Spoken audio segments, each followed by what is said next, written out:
Hey, what's going on everybody? Boilon here, back for another video on Raid Shadow Legends. And in today's video, I want to talk about this guy, BAYEK of Assassin's Creed. Now, I did pick him up on Saturday because I did pull for him with my Void chart, so you might have seen the video. And I finally got him up. I got him up to level 60, and I got him ascended. I don't have him booked, but one of the questions that's been asked of me and for people who have BAYEK is, are we going to be running him in a DPS defense build, right? Because he does scale with defense, or are we going to be running him more of a support build, say with a 9-piece protection set? Because I'm mainly looking to use him in PvE, Hydra especially, but there's a lot of other places where I would use him, like in Grim Forest and stuff as well. And I guess the question is, what kind of gear build should I be using him for? I'm wondering, right? Some people said he hits pretty hard. So we're going to be using a defensive, kind of like basically the same gear that I'm running on Leonardo. I'm just going to take that, put it onto BAYEK. I'm curious as to how high can he actually hit.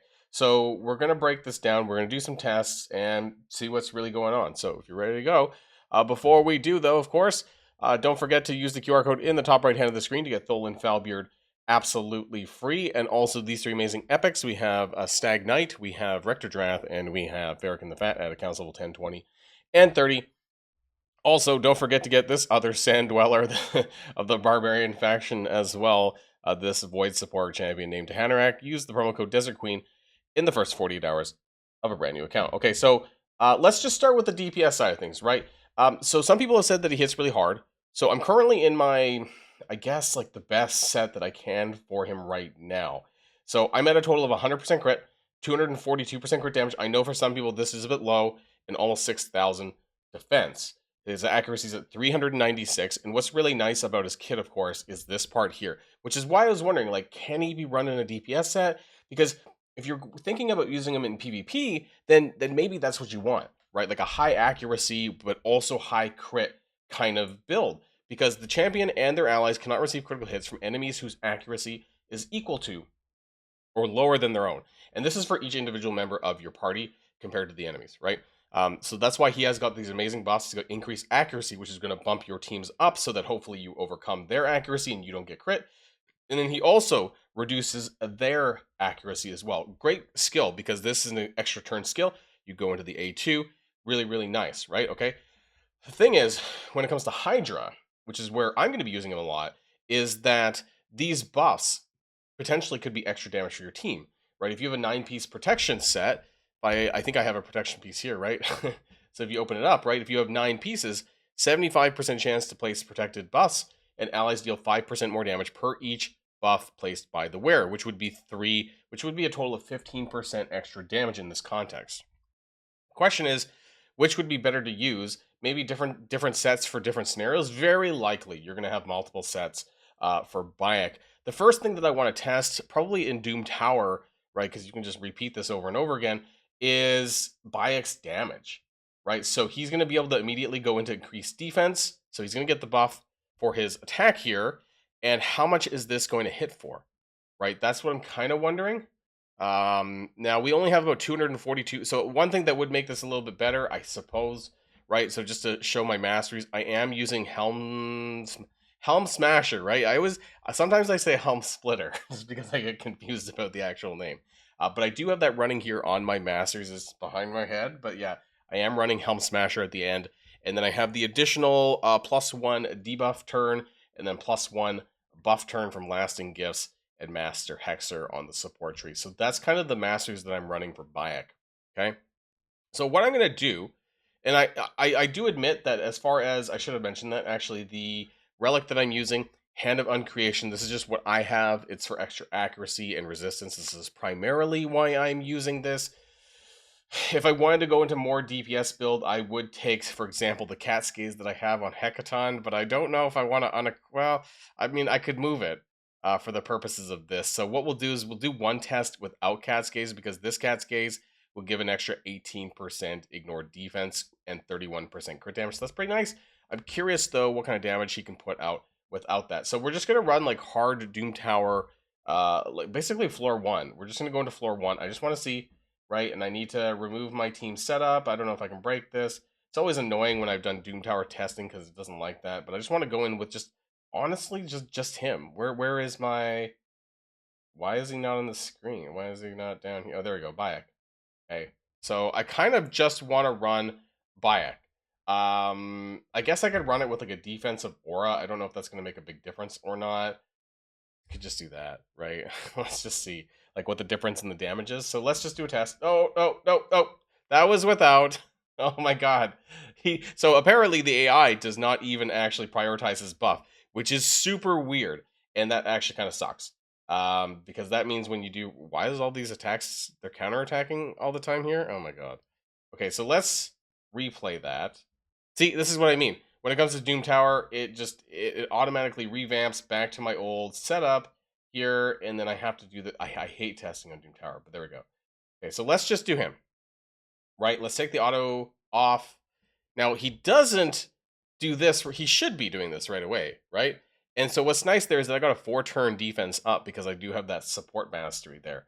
But let's just go in, right? Let's see how much damage this does. There's no defense down or anything like that. It does scale with defense, of course, as far as the damage goes. And it wasn't that much. Like, we hit for like 30k, right? So it wasn't that impressive. Damage. So, like, should we be running him? I want to get maybe a basic attack as well. Can I get just like an A1 in there and just hit somebody with that? Now, he's void, right? So I'm not getting any weak hits at all. But the damage seemed a bit underwhelming. Now, I don't have the books in it, so that would be an additional 20% damage maybe that I'd get out of that. But, yeah, 20k on a crit there on the A1. Let's do it again. 28k, that was an ignored defense, so that was probably a Helm Smasher. Right? So was the other ones a Helm Smasher? I really hate that I can't replay. This is so annoying, by the way. Let's go back and test it again. See, is it because I have that team set up? Can I like get, I don't know how to get rid of that. Can I like uncheck it? I thought I'd uncheck it. Super annoying. Anyways, let's run it again. Right? Where's my BAYEK? Why can I never find him? And then, yeah, I don't know how much more the Helm Smasher proc is going to actually do, though. Right, I just want to do it one more time. 26k, 31k. We actually killed that guy over there. How much? So, as far as total damage goes on that, and of course, I can't even end the battle until they all do their auto attack. Oh my god. their attacks there. So, it did 188k. Now, I guess what I'm curious about, and that was across 5 targets, right? So, I mean, it really wasn't that much. It was like less than 40k per hit. And then I want to kind of take BAYEK, and I will, you know what, I have enough of the star shards. I'll unequip this for now, and then I'll unequip hackathons as well, and then I'll move his over just for the purposes of this video. Anyways, I'll just do it for just now. How much is this going to make a big difference? Where Alice's Adventure, right? Okay, so we have an extra 31% crit damage and 18% ignored defense. Okay, that brings us up to 273% crit damage. I know it could be better, but you know, I'm not a crazy endgame player here, so I want to test this one more time though. And again, I have to go through this nonsense. BAYEK, do the buff, and then see how much damage am I going to get out of that, right? 50k over there on this one. Let's end that, see what the total damage is over there. I hate that. Why does it?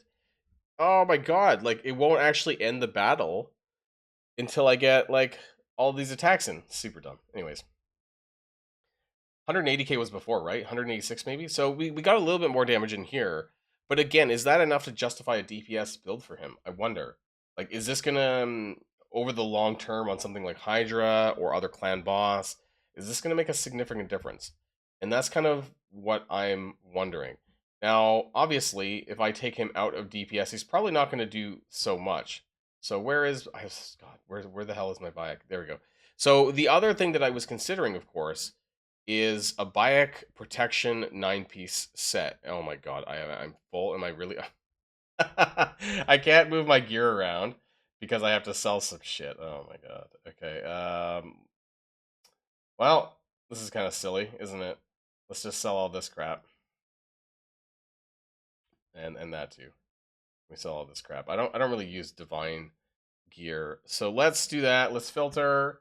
Bring our BAYEK protection set back on. Now our damage is gonna drop. I have a different accessory set as well.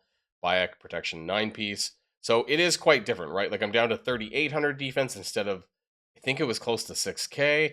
I'm not crit capped. I'm at 134% crit damage, so it's almost halved.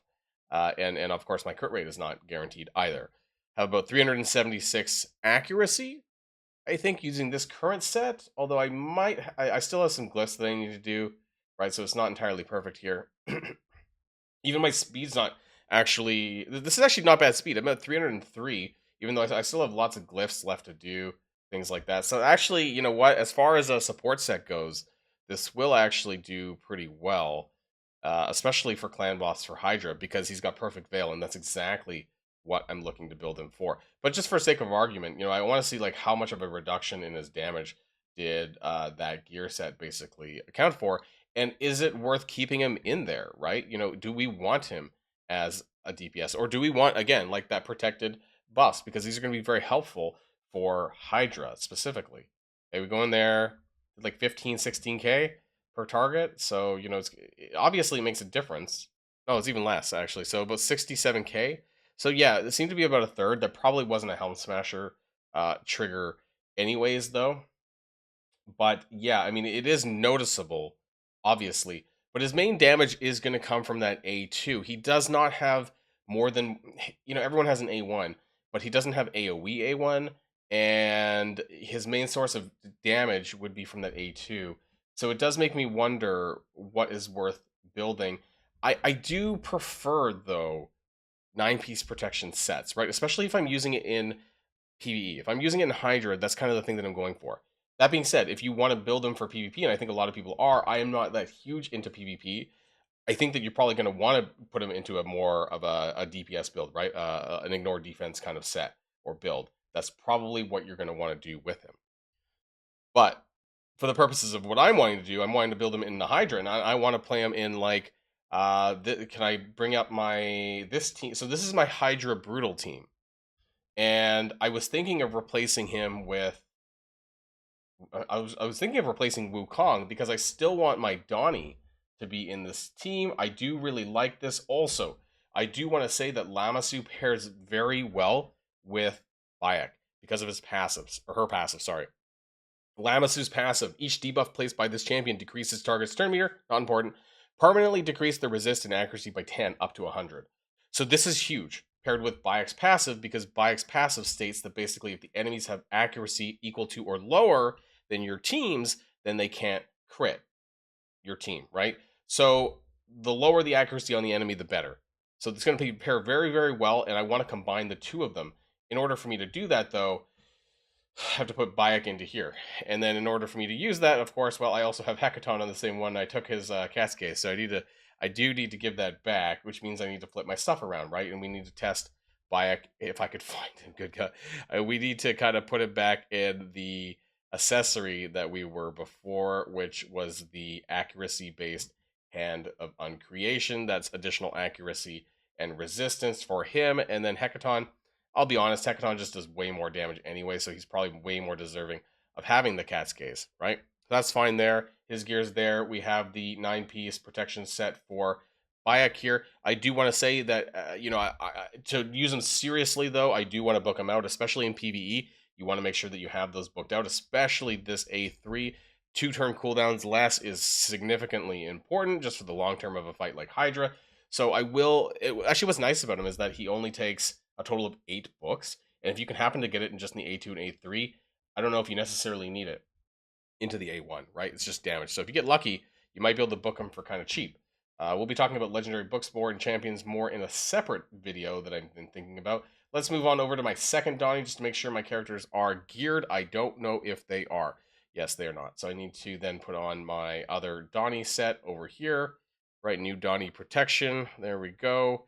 I think that's 9-piece protection. It is. Actually, we have another 9-piece protection set. We have Lamassu, who is geared as well. Who's left over? Arbice and Tholen. Tholen has his gear on. And is that the right gear? That's a Mercurial set. Do I have something else? Is this better? 286. No, this is better, actually. So we'll keep that.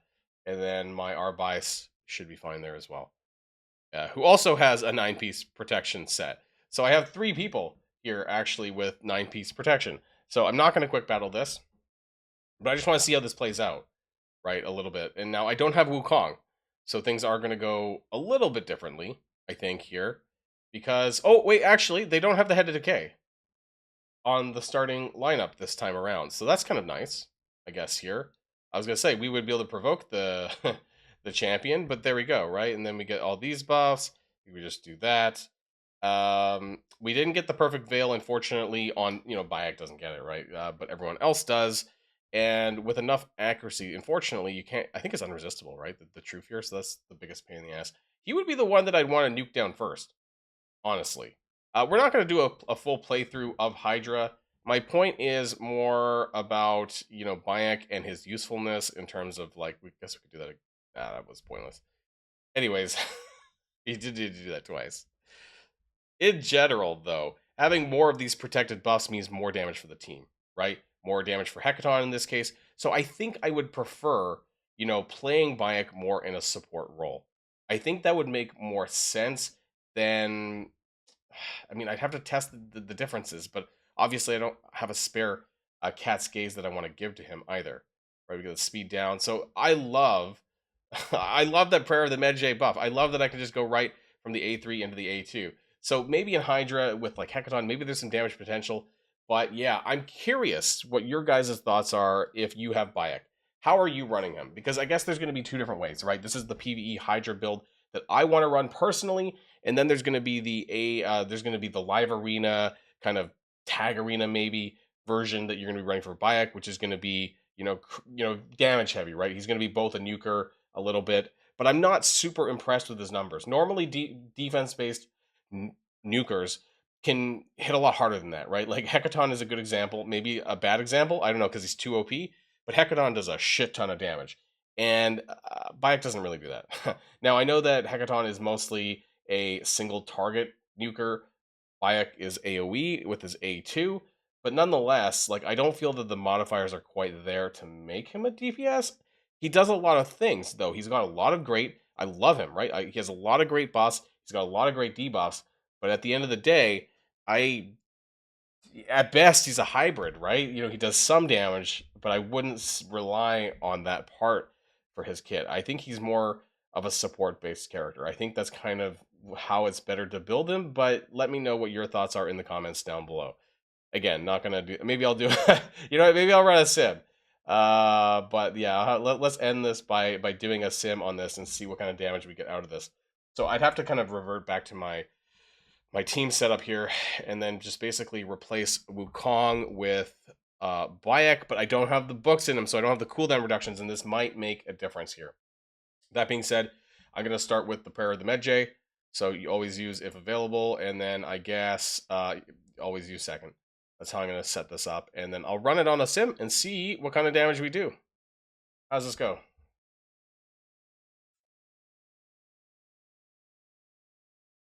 Oh, that's actually, okay. We actually hit the turn limit of 1,000. That's pretty good, actually. Of course, BAYEK didn't really do so much here. This is pretty good, I would say. The question is, though, could it have been better?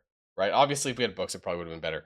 And his damage numbers are not, a lot of the Arby's numbers probably comes from the burn from the alternate form that's happening here. But, his damage numbers are higher than my other two support, so if that says anything at all, but obviously it's just there to kind of support Tholan and Hecaton as my main damage dealers. Anyways, I'm going to keep that for just now. Let me know what your thoughts are about BAYEK.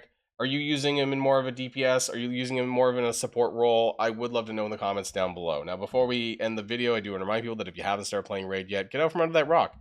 Download using the QR code in the top right hand of the screen to get Tholan Falbeard absolutely free, and also Stag Knight, Rector Drath, and Verican the Fat here at accounts level 10, 20, and 30. And you can also get yourself the amazing Void Legendary Support Champion by the name of Tahanarak, and all you got to do is use the promo code Desert Queen in the first 48 hours of a brand new account. That's it for me, everyone, and I'll see you all on the next video. And if you like this video, make sure you hit that subscribe button if you haven't already, and you'll be greatly helping out the channel. Have a great day, and I'll see you guys on the next one.